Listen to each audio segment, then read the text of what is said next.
Teacher ஆகணும்னு ஆசைப்பட்ட ஒருத்தவங்க மார்க் கம்மியாக எடுத்த ஒரே காரணத்துக்காக டிப்ளமோ நர்சிங் எடுக்கிறாங்க. அவங்களுக்கு நர்சிங்லேயே உயரிய விருதான ஃப்ளாரன்ஸ் நைட்டிங்கேல் விருதை கொடுக்குறாங்க. 100 டேஸ் சேலஞ்சில் இன்றைக்கி 76வது நாள்.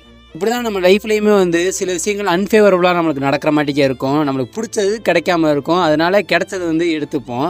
ஆனால் அந்த கிடைச்சதே பெரிய வைர மாதிரி இருக்கும். அலமேலு மங்கையர்க்கரசி அப்படிங்கிற ஒரு செவிலியருக்கு இந்தியாவிலேயே மிகப்பெரிய உயரிய விருதான ஃப்ளாரன்ஸ் நைட்டிங்கேல் விருதை மத்திய அரசு குறிப்பாக குடியரசுத் தலைவர் கையால் மே மாதம் வழங்கினாங்க. அவங்களுக்கு ஆசை டீச்சர் ஆகணும் தான். ஆனால் மார்க் கம்மியாக எடுத்த காரணத்தினால டிப்ளமோ நர்சிங் கோர்ஸ் எடுக்கிறாங்க. நர்சிங் கோர்ஸை முடிச்சுட்டு 17 வருடம் பிஹெச்சியில் அரசு ஆரம்ப சுகாதார நிலையத்தில் வேலையும் பார்க்குறாங்க.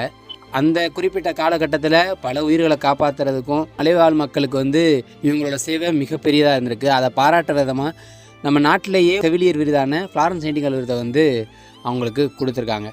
ஸோ அவங்க மட்டும் அந்த நம்ம படிக்க நினச்சது டீச்சர் வேலைக்கு, ஆனால் நம்மளுக்கு கிடைச்சது நர்சிங் தான் அப்படின்னு சொல்லிட்டு அவங்க தோய்ந்திருந்தா இந்நேரத்துக்கு நல்ல வாழ்க்கை வாழ்ந்திருக்க மாட்டாங்க. நம்ம வாழ்க்கையில் நடக்கிற எல்லா விஷயங்களுக்குமே ஏதாவது ஒரு காரணம் இருக்கும். அந்த காரணமாக அது இருக்கும். உங்கள் லைஃப்லேயும் நினச்சது நடக்காமல் கிடைச்சதை நினச்சி ஃபீல் பண்ணிகிட்டு இருக்க ஃப்ரெண்ட்ஸுக்கு அதை ஷேர் பண்ணி விட்டு கண்டிப்பாக சக்ஸஸ் ஆக அப்படின்னு சொல்லிட்டு அவங்களுக்கு அனுப்பிச்சு மனசு தேர்த்தி விடுங்க. வரட்டா மாமே.